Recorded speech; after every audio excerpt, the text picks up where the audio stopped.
Yo, salut à toutes, salut à tous, c'est Authentique, j'espère que vous allez bien, confortablement installés, bon appétit, puisqu'on se retrouve vendredi midi pour un nouvel épisode du Weekly Pop Manga. Alors, depuis quelques temps, je me pose une petite question, ou plutôt, j'ai une petite préoccupation, c'est vraiment d'établir un visuel, une identité sur la chaîne, en tant que chaîne YouTube manga. Et je vais pas trop vous donner de détails, parce que dans quelques semaines, on aura l'anniversaire de la chaîne, et pour l'occasion, je vais faire une petite fac, donc n'hésitez pas à laisser en commentaire vos questions, ça fait plaisir.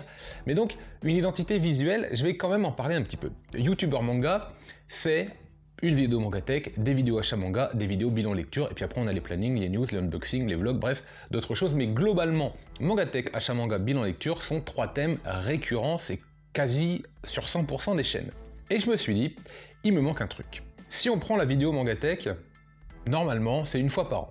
Les achats manga, ça va être une fois tous les mois. Et sur la chaîne, vous avez le Manga Vorace. Alors si vous ne savez pas ce qu'est le Manga Vorace, vous venez d'arriver, tout ça, vous n'êtes pas encore abonné, clac, clac, avec plaisir. Il me manque quelque chose. Il me manque une vidéo de fin de mois pour conclure ce cycle. Achat, bilan lecture. Et je me suis dit, plutôt que de faire un planning et de présenter les mangas qui ne sont pas encore disponibles, et planning que tout le monde regarde en vérité en général, je vais plutôt faire un feedback sur le mois qui vient de s'écouler. Comme ça, vous pourrez suivre les différents mangas voraces, et puis de façon plus directe, si vous avez envie de voir quels sont les meilleurs des meilleurs mangas que j'ai pu lire mois par mois, vous aurez ce classement disponible, tac, en un clic. Je trouve l'idée pas mal, on verra bien ce que ça donne.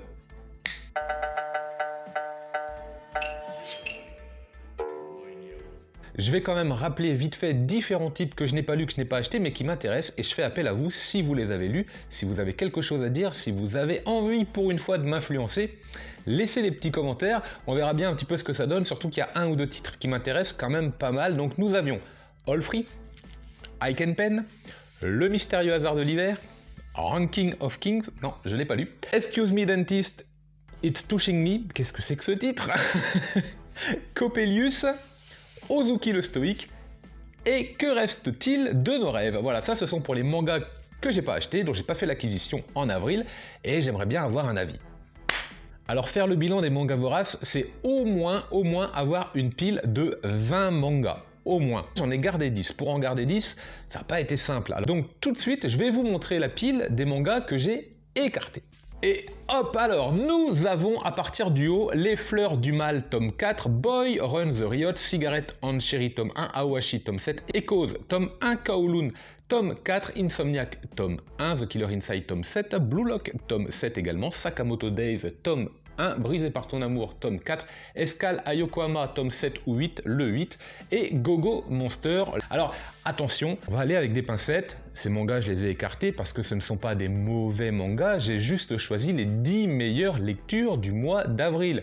Cette pile là que vous voyez, n'allez surtout pas croire que ce sont des mauvais mangas, n'allez surtout pas croire que ce sont des lectures de merde, c'est pas vrai, c'est pas du tout vrai, ce sont des bons mangas, voire d'excellents mangas, mais j'ai eu l'impression de lire mieux avec les 10 titres qui arrivent. Donc en 10e position, j'ai mis My Home Hero chez Kurokawa. Pourquoi? Parce que j'ai eu l'impression, c'est le manga que j'ai eu le plus de mal à choisir, cette 10e position, et quand je regardais tous les titres que je viens de vous montrer juste avant, c'est quand même celui qui ressortait du lot à la fin de la lecture, au moment où j'ai fermé le livre, je me suis dit, c'est quand même celui-là qui m'a laissé la meilleure impression. Vu que j'étais un petit peu lassé des tomes 10, 11, 12, 13, je trouve que j'ai passé un bon moment, je trouve qu'il relance un petit peu le tout, donc j'avais envie de le mettre en 10e position. Bien sûr, je ne vais pas détailler l'histoire, c'est un manga thriller, c'est de l'enquête, c'est de la séquestration, du harcèlement, il y a du règlement de compte, il y a de la vengeance, il y a de la mafia, il y a du yakuza.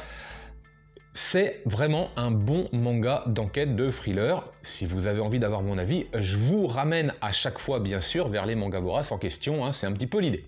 En 9e position, j'en avais beaucoup parlé parce que c'est un titre What the fuck. Quand j'ai découvert qu'il existait, quand j'ai vu de quoi ça parlait, c'était dans la vidéo What the fuck justement, j'étais obligé de le mettre, les contes graveleux de mon papy, parce que c'est quand même très très drôle. Alors il est en 9e position, il n'est pas plus haut, pourquoi? Parce que c'est relativement répétitif. Quand vous avez lu un gag, vous avez quand même quasiment lu tous les gags, dans la forme, pas dans le fond, mais dans la forme, oui, donc automatiquement il y a un schéma répétitif, c'est ça qui marche paradoxalement, puisque c'est du gag manga, et c'est ça qui marche, c'est drôle de voir le papy arriver tous les soirs d'une façon complètement dingue, débile, c'est juste drôle, de voir la déformation du conte, de voir la réaction du gamin, c'est assez amusant à chaque fois, mais oui c'est répétitif, donc ça peut pas aller plus haut. Ceci dit, on passe un très très bon moment, si vous aimez rigoler un petit peu avec les mangas décalés, ouais, ça marche, hein.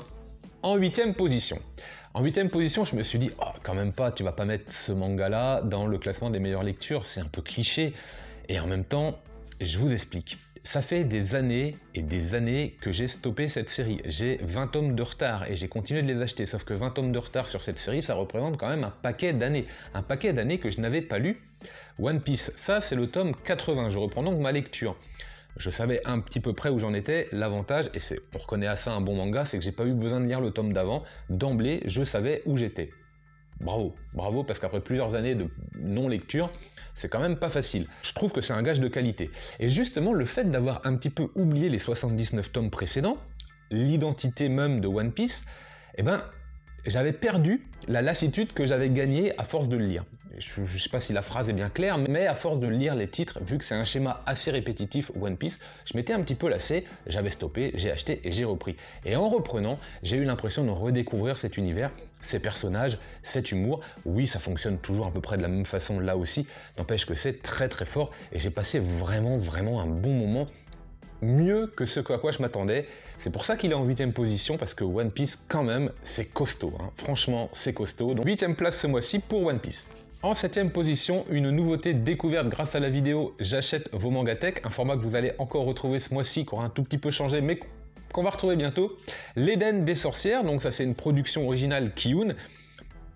J'ai adoré cette ambiance, ces sorcières, cette magie, ce trait, un peu Atelier des sorciers, un peu Magus of the Library, ça marche vraiment très bien.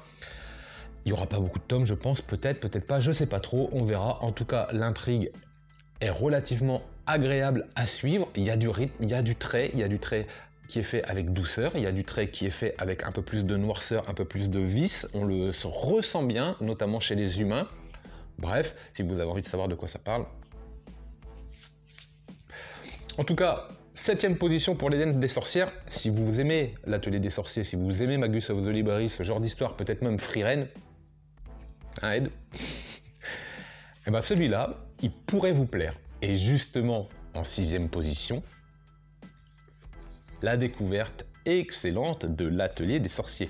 Ça, c'était très très bon également. Et je le mets juste au-dessus de l'Éden des sorcières. Pourquoi? Parce qu'il existait avant. Donc je me dis potentiellement que l'Éden des sorcières a pu s'inspirer de l'Atelier des sorciers et que donc la création originale, elle est là. C'est pour ça que je la mets d'abord. J'ai préféré un petit peu plus lire l'Atelier des sorciers que l'Éden des sorcières, mais franchement, ça se joue à pas grand-chose.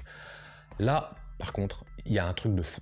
Le dessin de l'Atelier des sorciers, ça y est, vous le savez, il est fabuleux, mais incroyable. C'est la claque, l'Atelier des sorciers, c'est waouh.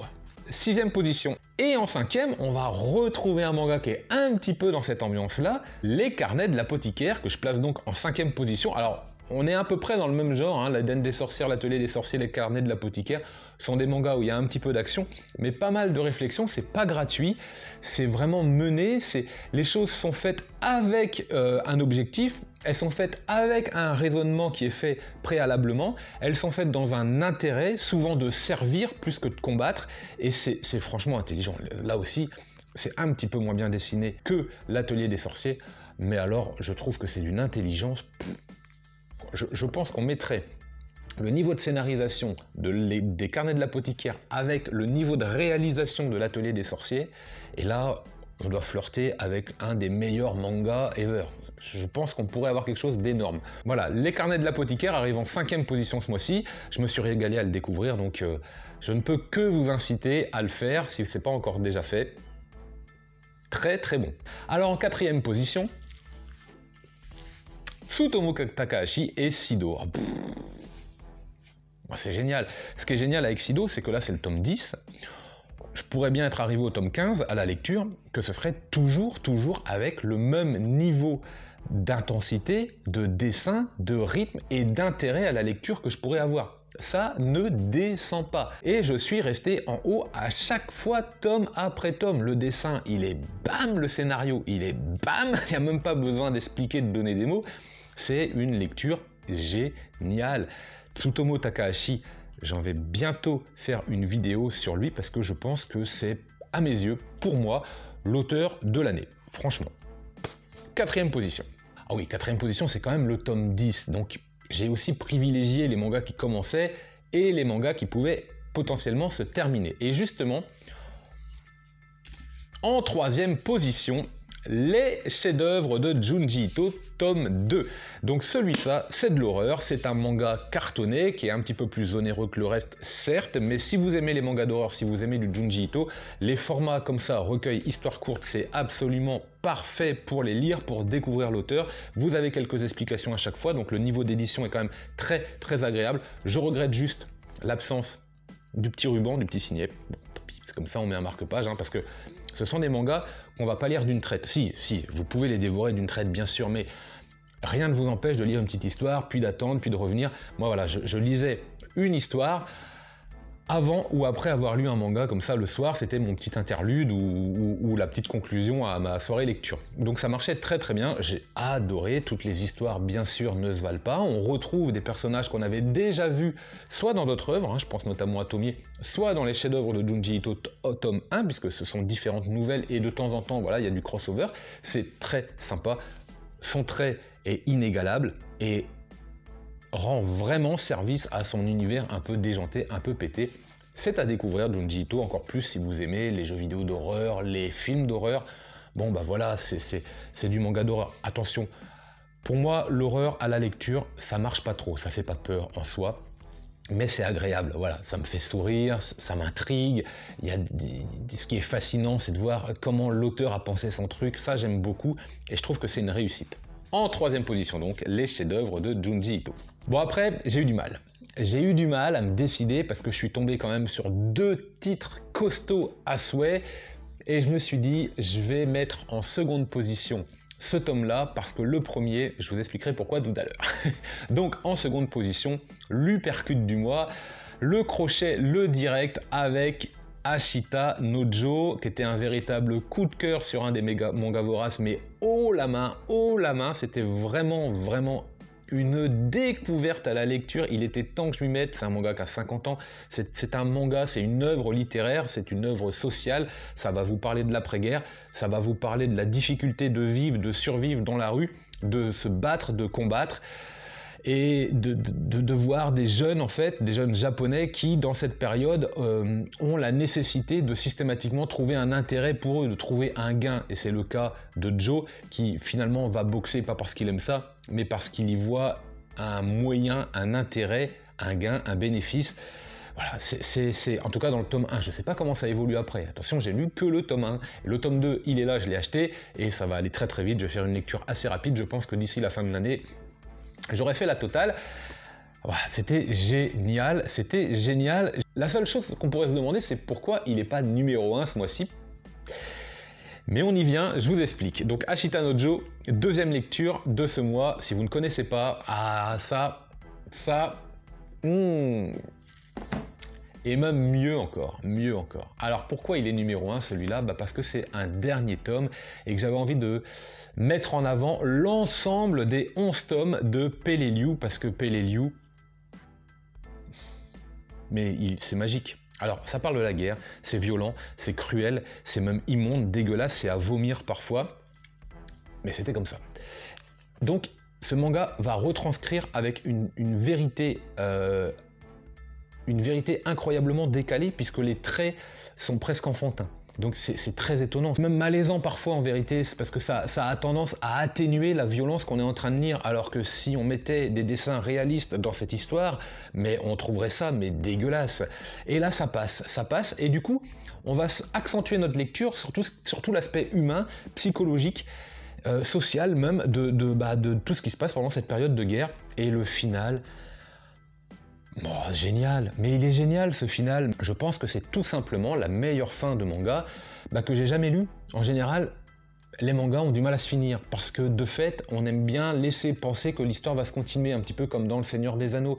La fin n'est pas une fin en soi, c'est la fin du récit, mais ça continue. On imagine que nos personnages pourraient encore avoir une histoire, sans nous. On n'est plus témoin de ça. Dans Peleliu, on a une fin. Et... ouais. Mais ouais, ouais derrière. C'est top, top, top. Si vous avez un seul manga à découvrir ce mois-ci, c'est ces deux-là. Voilà, mais Peleliu... Bon voilà, c'est déjà la fin de cette vidéo, j'espère que le concept vous a plu. On aura dorénavant en début de mois l'achat manga, puis tous les mardis le manga vorace, et pour conclure donc le classement lecture de mes meilleures lectures, tout simplement sur le mois qui vient de s'écouler, ce qui permet en fait de boucler le cycle et on repartira sur un achat manga. Alors oui, cette semaine ça se chevauche avec l'achat manga qui était la semaine d'avant, c'est pas dans l'ordre, mais j'avais envie de lancer le concept, j'avais envie de lancer le truc, et puis ça va se réguler, je vais faire mon petit calendrier, mon petit planning. Ne vous inquiétez pas, de toute façon, je pense que vous vous en foutez. Allez, excellent week-end, à mardi, et moi je vous dis